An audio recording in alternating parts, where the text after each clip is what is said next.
Salah ya, koreksi saya adalah berjalan dengan iman. Betul ya, Bu Gembala ya. Berjalan dengan iman, kita akan membaca di dalam Matius 14 ayat 22 sampai ayat yang ke-36. Kita akan nanti merenungkan satu tema berjalan dengan iman didasari oleh firman Tuhan di dalam Matius pasal 14 ayat 22 sampai ayat yang ke-33.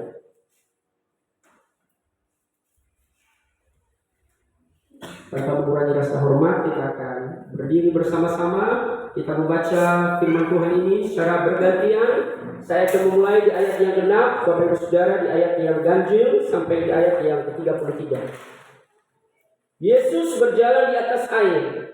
Sesudah itu Yesus segera memerintahkan murid-muridnya naik ke perahu dan mendahulunya ke seberang. Sementara itu ia menyuruh orang banyak pulang. Yesus naik ke atas bukit untuk berdoa kepada diri. Ketika merasa selamat, ia sendirian. Perahu murid-muridnya sudah beberapa mil jauhnya dari pantai dan diombang-ambingkan gelombang karena angin sakar.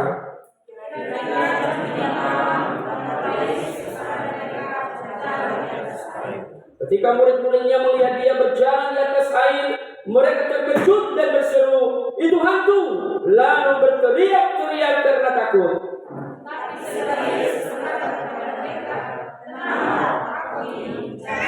Lalu Petrus berseru dan menjawab dia, "Tuhan, apabila Engkau itu, suruhlah aku datang kepadamu berjalan di atas air."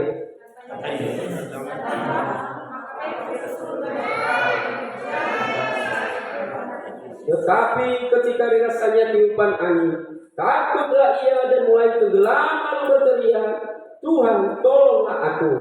Segera Yesus mengulurkan tangannya, lalu dia dan berkata, "Hai orang yang kurang percaya, mengapa engkau bimbang?" Lalu mereka naik ke perahu dan angin pun reda. Dan orang yang ada di perahu sesungguhnya engkau. Terima kasih. Setelah penduduk, Bapak Ibu Saudara yang Tuhan Allah kasihi, tema kita adalah berjalan dengan iman. Bapak Ibu Saudara yang Tuhan Allah kasihi, seringkali iman kita itu adalah iman katanya, iman di dalam gedung, iman di dalam kelompok massal. Tetapi faktanya bahwa sesungguhnya tidak ada iman sama sekali di dalam diri kita. Di dalam KPI kaum milenial di hari pertama di dalam gereja Pola, salah satu pembicaranya, dia mengatakan bahwa yang paling berbahaya di dalam kehidupan orang Kristen, dia hidup, sesungguhnya dia mati. Banyak orang menganggap dirinya hidup, tapi sesungguhnya orang itu mati. Kenapa? Karena tidak ada Kristus di dalam hatinya. Di luar sana, ini yang berbahaya. Karena dianggap dirinya baik-baik saja, atau juga saya baik-baik saja, usaha keluarga diberkati. Tetapi tanpa sadar, orang itu sedang menuju di dalam kebinasaan. Banyak juga orang menganggap bahwa karena saya lahir dari keluarga Kristen, maka sudah pasti saya akan selamat. Karena nenek moyang saya Kristen, orang beriman kepada Kristus, maka amanlah. Saya pasti punya iman. Tidak begitu Bapak Ibu. Iman itu adalah urusan personal kita dengan Tuhan.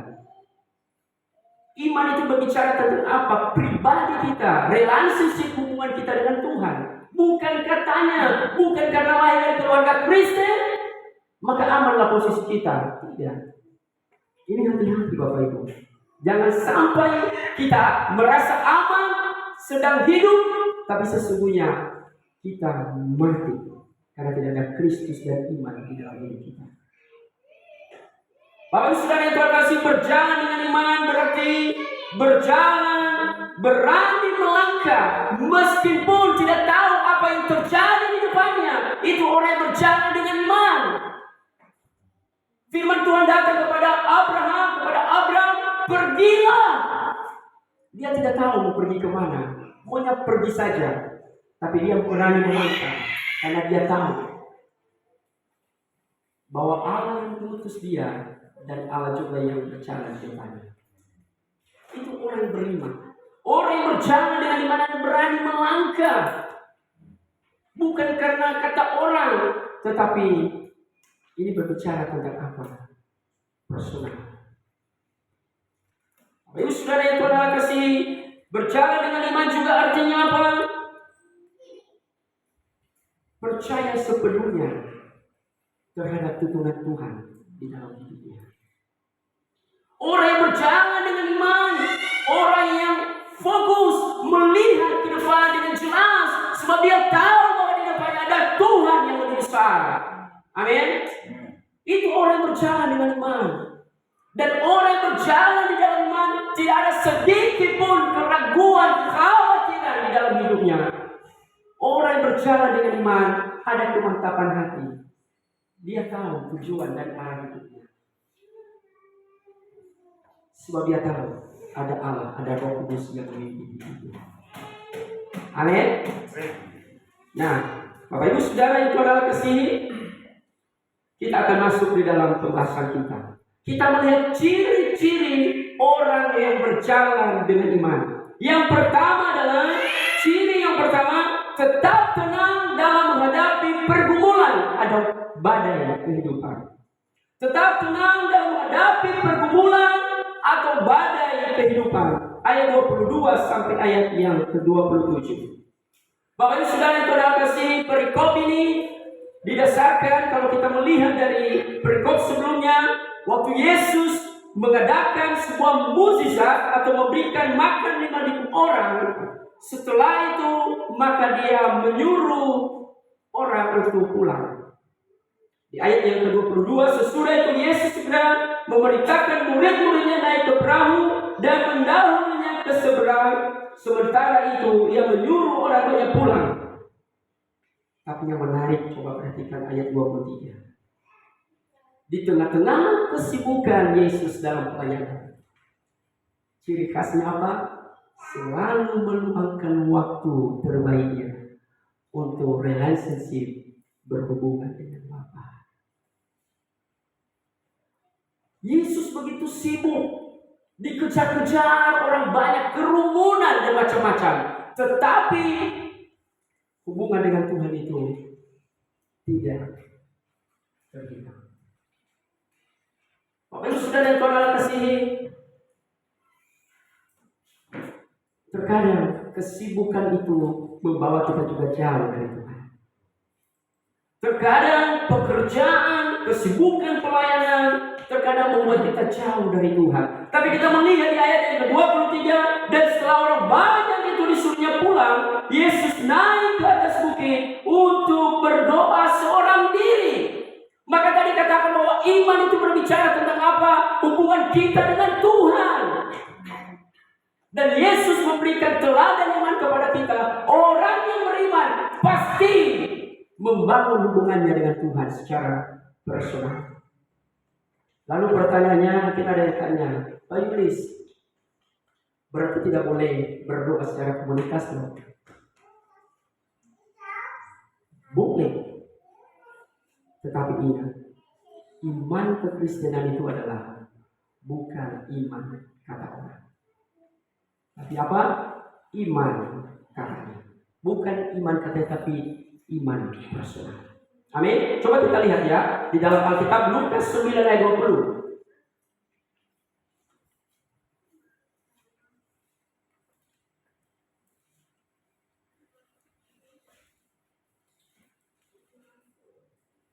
Lukas 9 ayat yang ke-20.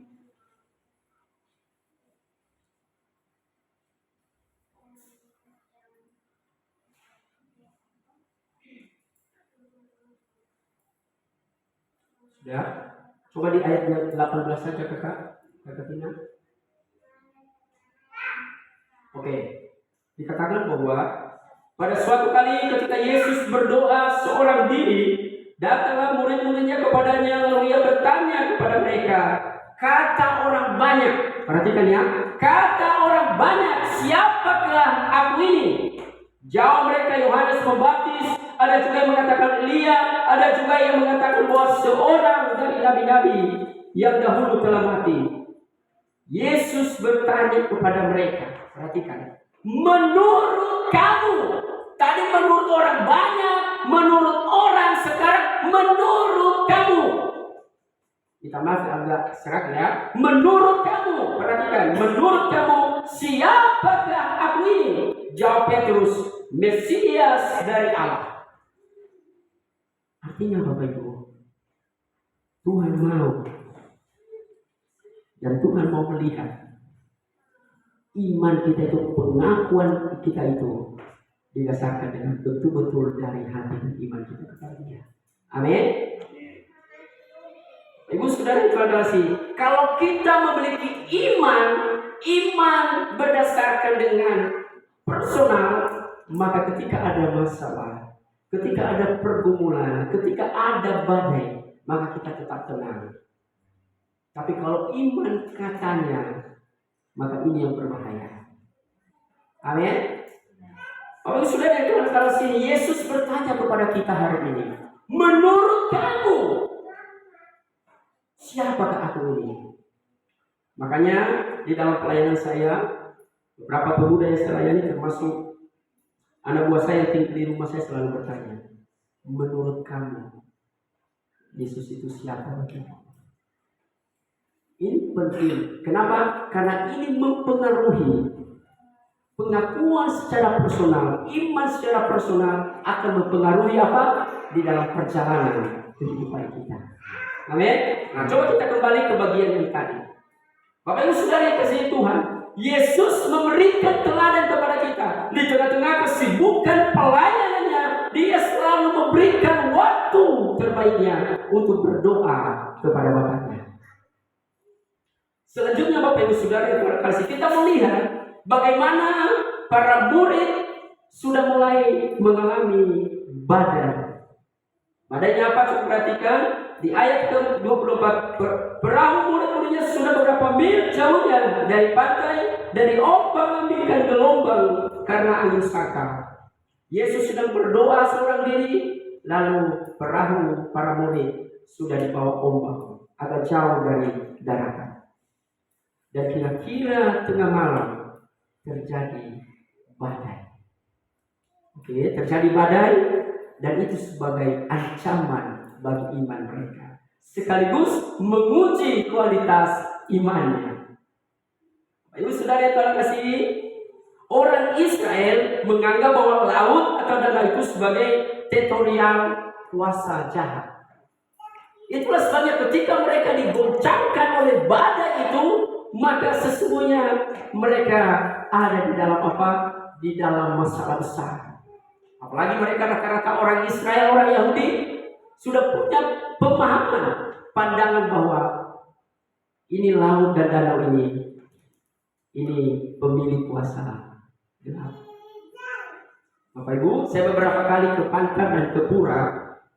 Wah, ngeri sedap. Apalagi kalau saya nggak bisa renang, saya cuma doa aja. Kadang-kadang gini, saya bilang dalam nama Yesus lah. Saya bilang gitu.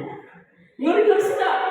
Apalagi kalau ke Pura itu, pas sudah mau mendekati Pura itu, Pura Limarahi, muter ini lautnya. Aduh. Kalau ini lagi dari Pantar Bama ke Pura, itu kalau siang itu muter. Ngeri sedap. Saya cuma kalau ada saya di atas kapal, saya bilang dalam nama Yesus. Kenapa? Kalau terjadi apa-apa saya nggak bisa renang. Saya cuma pikir aja dalam nama Yesus saja. Mati cepat, mati lambat, kau juga mati. Haleluya. Apalagi Bapak Ibu, ini tengah malam, kebayang nggak sih? Tengah malam, gelap. Tengah malam lagi, gelap lagi, tidak ada orang lagi di situ. Pasti takut, cemas. Mungkin ada yang mengatakan ini, mungkin seperti saya kalau setiap naik kapal, dalam nama Yesus sajalah, pasrah saja. Bapak Ibu, mereka ada di dalam ancaman. Coba perhatikan, di tengah-tengah ancaman itu, Yesus datang. Oke. Yesus datang. Yesus datang, mereka mengatakan ini hantu. Kenapa? Terkadang masalah, terkadang pergumulan, terkadang penyakit, terkadang keluarga dan kesibukan itu kita lupa. Kita tidak sadar bahwa ada Yesus di samping kita. Ada Yesus yang datang menolong kita. Terkadang karena sikap hati yang tidak tenang, sikap hati yang penuh dengan kekhawatiran, kegelisahan, kita lupa bahwa ada Yesus yang datang untuk menolong kita. Nah, ini menjadi persoalan Bapak Ibu. Kita berteriak, tolong Tuhan, aku sedang dalam bahaya. Tapi kita lupa bahwa sesungguhnya Tuhan telah hadir untuk menolong kita. Maka tadi ingat tadi poinnya apa? Orang berjalan dengan tidak dipenuhi atau tetap tenang dalam menghadapi pergumulan Tuhan. Saya tidak tahu apa yang menjadi badai hidup kita. Saya tidak tahu apa yang menjadi pergumulan kita saat ini. Mungkin pergumulan kesehatan kah? Pergumulan pekerjaan kah? Pergumulan rumah tangga kah? Saya tidak tahu. Tapi saya mau katakan, mari kita memiliki sikap hati yang tenang. Hanya ketika hati tenang, di situ kita sadar dan menikmati hadirat Tuhan, dan menikmati bahwa ada Tuhan di dekat kita. Amin. Bapak Ibu Saudara yang Tuhan kasih, mari berjalan dengan iman tetap tenang. Walaupun badai menggoncang, walaupun pergumulan silih berganti, tapi tetap yakin bahwa Yesus hadir di situ. Amin. Coba kita perhatikan Bapak Ibu, belajar dari tadi di poin yang pertama ini kita belajar tentang Yesus. Yesus selalu meluangkan waktunya untuk berdoa. Yang kedua, Yesus hadir saat kita dalam bahaya. Oke, Yesus hadir saat kita dalam bahaya, dalam masalah. Oleh karena itu, tetap tenang. Oke, yang ketiga apa? Yesus adalah solusi dari masalah kita. Coba perhatikan ayat 23 kata-katanya. 27, maaf. Nah, coba kita perhatikan 27. Tetapi segera Yesus berkata kepada mereka, tenanglah, aku ini, jangan takut. Lalu ayat 20, lalu Petrus berseru dan menjawab dia, Tuhan, apabila Engkau itu, suruhlah aku datang kepadamu berjalan di atas air. Dan kata-kata selanjutnya, Bapak Ibu, di bagian yang pertama ini kita melihat 3 hal dari Yesus. Yang pertama, Yesus selalu memberikan waktunya untuk berdoa kepada Allah. Yang kedua adalah Yesus hadir tepat waktu. Ketika Yesus hadir bukan waktu kita, tapi Yesus tahu para muridnya sedang dalam bahaya, sedang dalam masalah. Dan di waktu yang tepat, Yesus hadir. Untuk apa? Untuk menolong para muridnya. Dan yang ketiga adalah Yesus sebagai solusi, jawaban dari setiap masalah mereka. Amin. Ini menarik Bapak Ibu. Kalau ada Yesus, kalau Yesus sebagai solusi dan jawaban, apa yang kita takuti? Tugas kita apa? Tetap tenang. Dalam situasi apapun, tetap berdoa. Tetap hubungan kita dengan Tuhan itu tetap terkoneksi. Supaya apa? Supaya disitulah kita menikmati hadirat Tuhan, menikmati pertolongan Tuhan, dan di situ kita menemukan janji Tuhan. Amin. Amin. Bapak Ibu, saudara yang Tuhan kasih, tadi saya sudah katakan bahwa orang Israel itu menganggap bahwa danau itu teritorial kuasa jahat. Tapi ketika badai itu tergoncang, para murid ada di dalam masalah, Yesus menyatakan kuasanya. Menyatakan kuasanya, badai pun tenang. Tenanglah, maka tenang.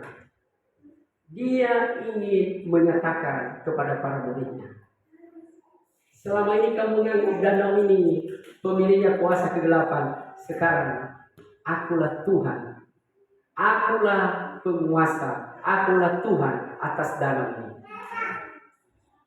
Kalau Yesuslah Tuhan atas danau, atas hidup kita, maka mestinya ini yang kita imani.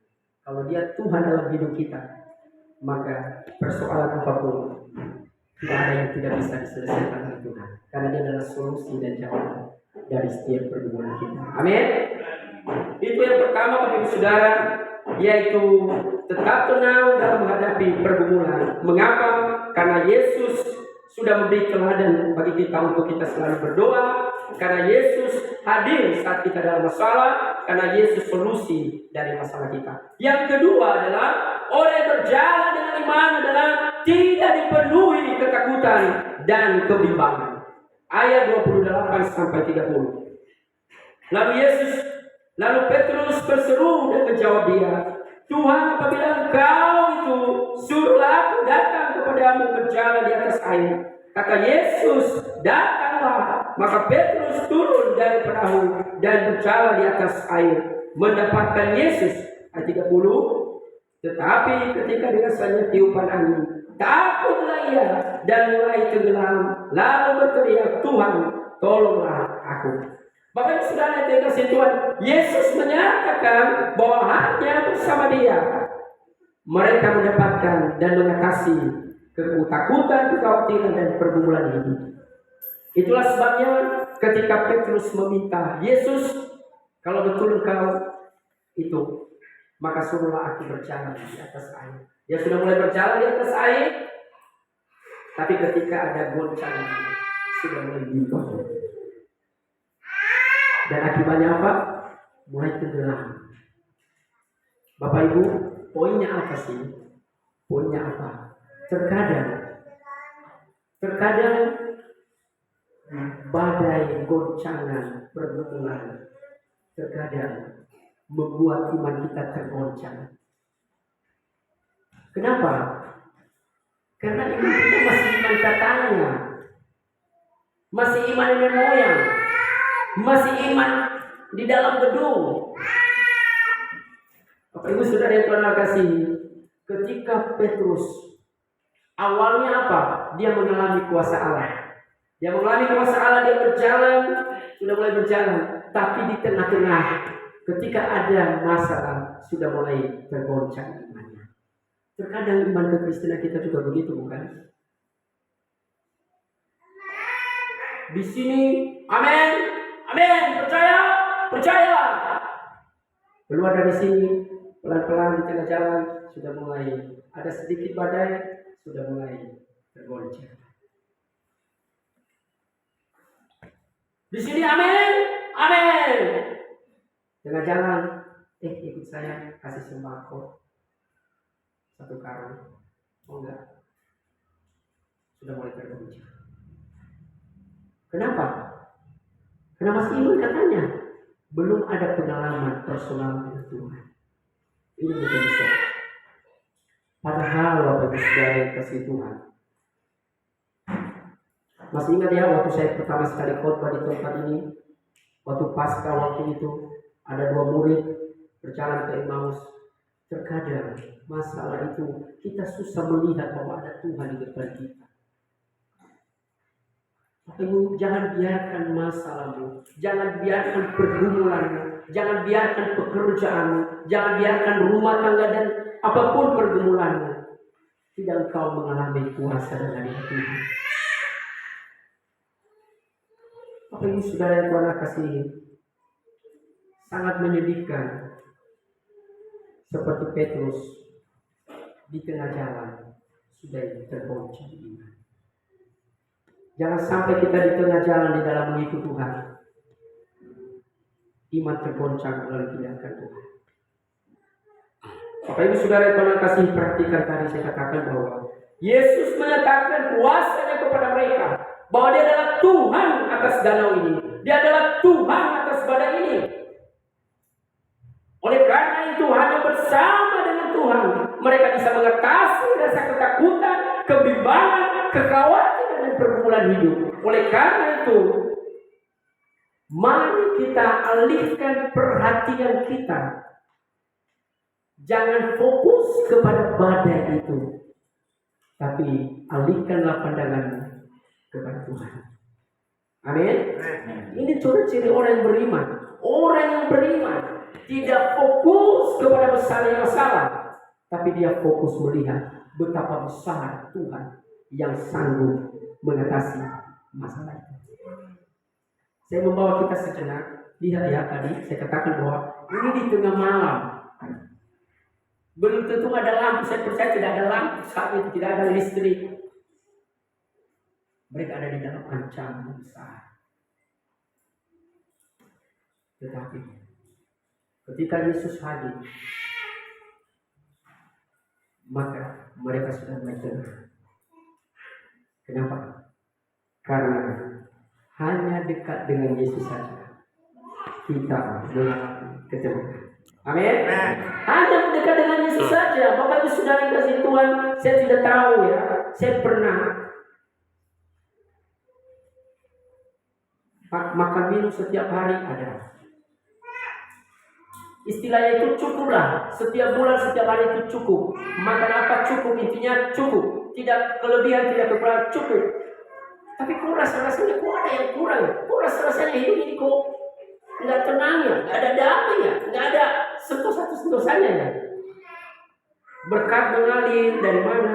Tuhan pakai orang-orang yang mengasihi kami untuk menyalurkan berkat kepada. Tapi kok rasanya ada yang kurang ya? Saya nggak tahu Bapak Ibu pernah mengalami begitu. Sama seperti yang dikatakan oleh Pastor Erik itu. Hidup, tapi sesungguhnya mati. Artinya apa? Ada yang kosong. Ada yang kosong. Tuhan tidak ada. Kita tidak membiarkan Tuhan mengambil alih hidup kita.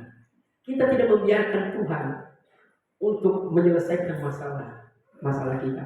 Kita tidak membiarkan Tuhan untuk apa? Mengatasi pergumulan hidup kita. Kita berdoa, Tuhan, tolong saya. Tetapi apa? Kita tidak betul-betul sepenuhnya menyerahkan pergumulan dan beban hidup kita. Satu sisi kita berdoa, di satu sisi kita mau tanggung sendiri. Ini menjadi persoalan.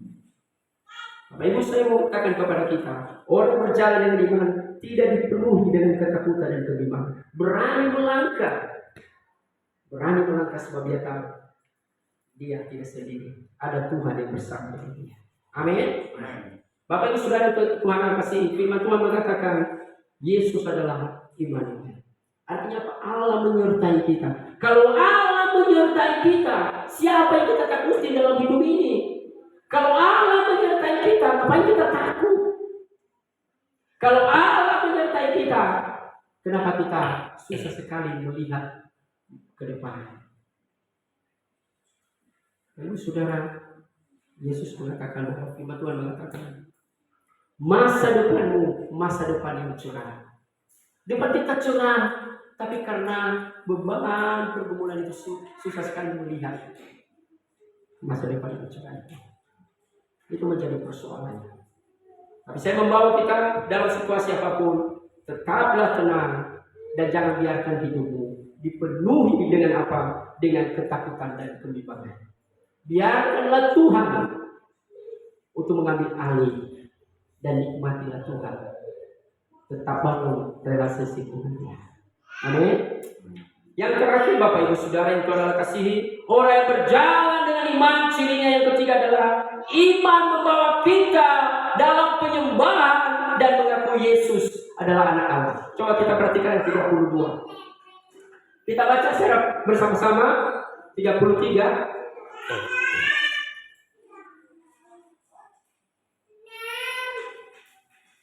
Oke, kita baca ya 33. 1, 2, 3. Dan orang-orang yang ada di perahu menyembah Dia. Katanya, sesungguhnya Engkau apa? Anak Allah. Ketika mereka dalam ketakutan, ketika mereka ada dalam masalah, Yesus menyelesaikan masalah mereka. Mereka mulai sadar. Iman mereka dikuatkan kembali. Sehingga peristiwa itu membawa mereka untuk apa? Menyembah Dia. Sesungguhnya iman itu, orang yang berjalan di dalam iman membawa kita di dalam penyembahan kepada Tuhan. Ciri orang yang beriman adalah, ciri orang yang percaya Yesus pasti menyembah Yesus, pasti beribadah kepada Yesus. Amin. Omong kosong kalau seseorang mengatakan, aku orang Kristen, aku percaya Yesus, tetapi hidupnya jauh dari penyembahan. Setuju tidak? Omong kosong mengatakan aku orang beriman, aku percaya Yesus, tetapi hidupnya jauh dari penyembahan. Tapi saya mau katakan kepada kita Bapak Ibu Saudara yang terkasih, orang yang beriman, orang yang berjalan di dalam iman kepada Kristus, maka hidupnya dipenuhi dengan penyembahan, dipenuhi dengan ibadah. Ada kerinduan untuk terus menyembah Tuhan. Ada kerinduan untuk terus membangun hubungan di dalam doa penyembahan kepada Tuhan. Coba kita melihat ya, Yesus di tengah-tengah kesibukan berdoa kepada Bapa. Dan ending dari cerita ini, dari firman Tuhan ini, para murid iman mereka diperbaharui, sehingga iman mereka itu membawa mereka kepada penyembahan untuk menyembah. Amin. Kalau kita mengatakan bahwa saya orang beriman, maka jangan jauh-jauh dari ibadah. Amin. Ini firman Tuhan loh. Di dalam Ibrani mengatakan, jangan engkau menjauhkan diri dari persekutuan ibadah. Ya, perhatikan ya. Orang yang beriman tidak menjauhkan diri dari persekutuan, tidak menjauhkan diri dari ibadah-ibadah. Ada hasrat yang mendalam, kerinduan yang mendalam, rasa kangen yang mendalam untuk selalu beribadah kepada Tuhan. Ini ciri orang yang beriman. Ya, Pendeta Andreas waktu di KKR di Pantar dia mengatakan, orang yang datang ke gereja belum tentu selamat. Orang yang datang ke gereja belum tentu selamat. Tapi orang yang beriman pasti pergi ke gereja dan selamat. Bisa mengerti ya?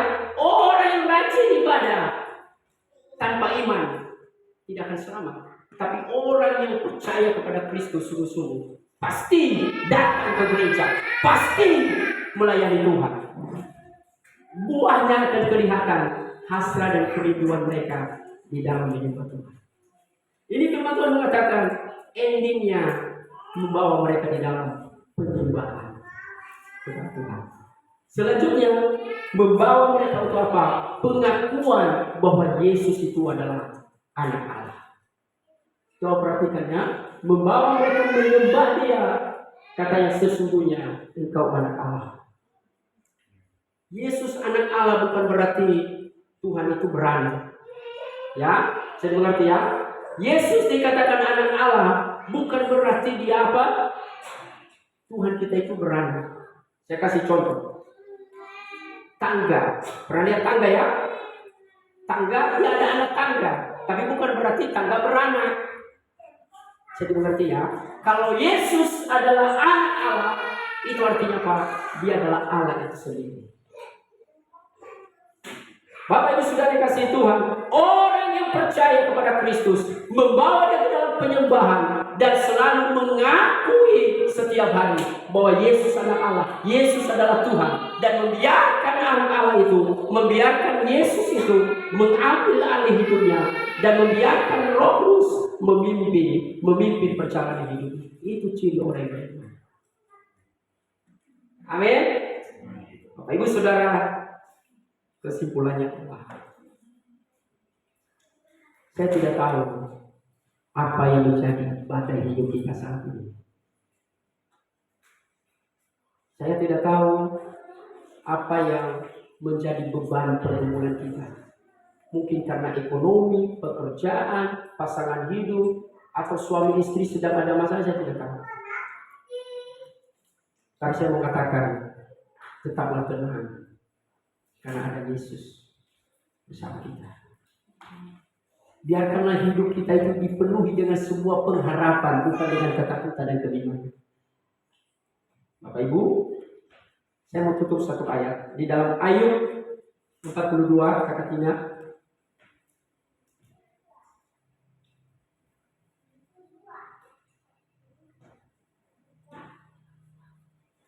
Ayub 42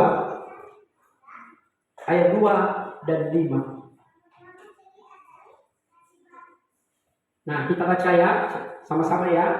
Ayub 42 ayat 2. 1, 2, 3. Aku tahu bahwa engkau sanggup melakukan segala sesuatu dan tidak ada rancangan yang gagal. Ayat 5. Langsung Kakak, 5. Ayat 5.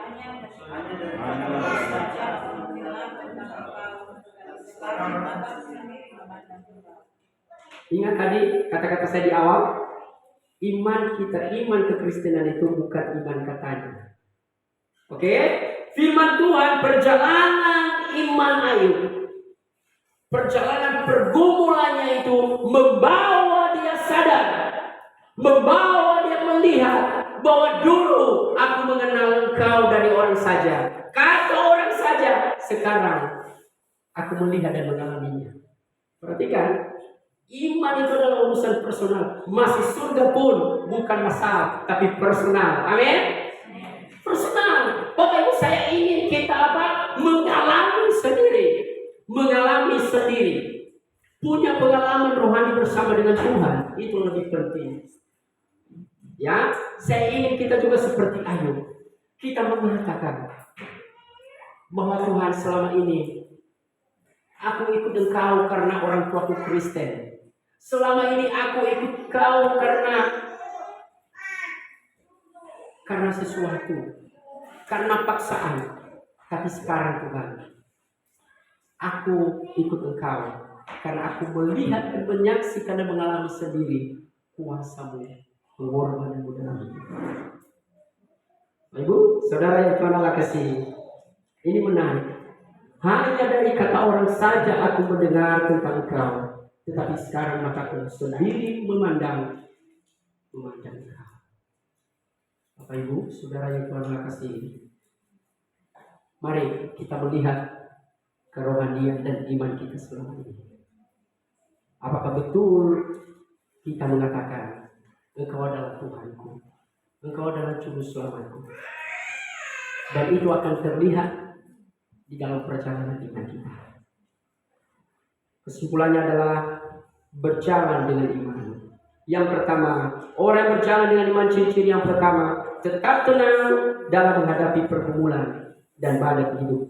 Mengapa? Karena Yesus selalu meluangkan waktu untuk berdoa, memberi keteladanan kepada kita cara mengatasi masalah. Yang kedua, karena Yesus hadir saat kita dalam masalah. Dan yang ketiga, Yesus sebagai solusi dan jawaban dari setiap pergumulan kita. Ciri yang kedua adalah tidak dipenuhi dengan ketakutan dan kebimbangan. Sebab kenapa? Karena hanya bersama dengan Yesus masalah akan terselesaikan. Dan yang ketiga, ciri yang ketiga, iman yang sejati membawa kita di dalam penyembahan. Iman yang sejati tidak meninggalkan ibadah. Iman yang sejati selalu berdoa dan baca firman. Iman yang sejati selalu terkoneksi dengan Tuhan. Kenapa? Karena ciri yang ketiga ini, iman membawa kita di dalam penyembahan dan mengakui dan menerima Yesus adalah anak Allah. Yesus adalah Tuhan dan Mesias sebagai penyembah kita. Amin. Tuhan Yesus memberkati kita. Kita menaikkan pujian.